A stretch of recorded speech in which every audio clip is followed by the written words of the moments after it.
Salam hörmətli müəllimlər. Bu gün mən sizə oyundan kənar vəziyyət haqqında məlumat verəcəm. İndi gəlin baxalım oyundan kənar vəziyyəti nə deməkdir.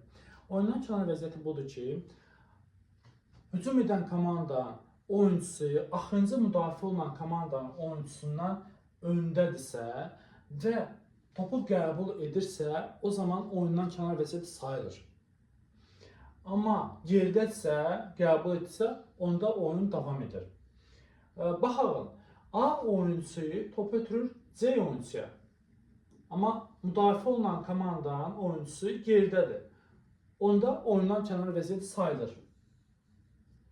Amma A oyuncusu B oyuncuya ötürsə, onda oyundan kənar vəziyyət sayılmır.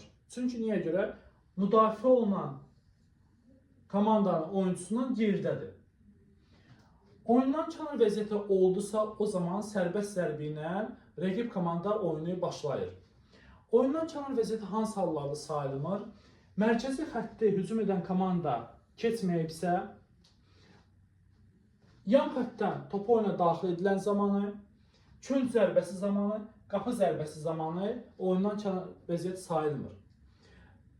Belə bir fiziki tərbiyə müəllimlərə dəstək kitabımız nəşr olunub. Yeni kitabda 2026-2027-ci il əhatə edir. Burada bütün nəzəriyyələrdir, idman oyunlarının qaydalarıdır, testlərdir, ümumi testlərdir, sınaq testlərdir, bölmə testlərdir və onların cavabları hamısı bu kitabda mövcuddur.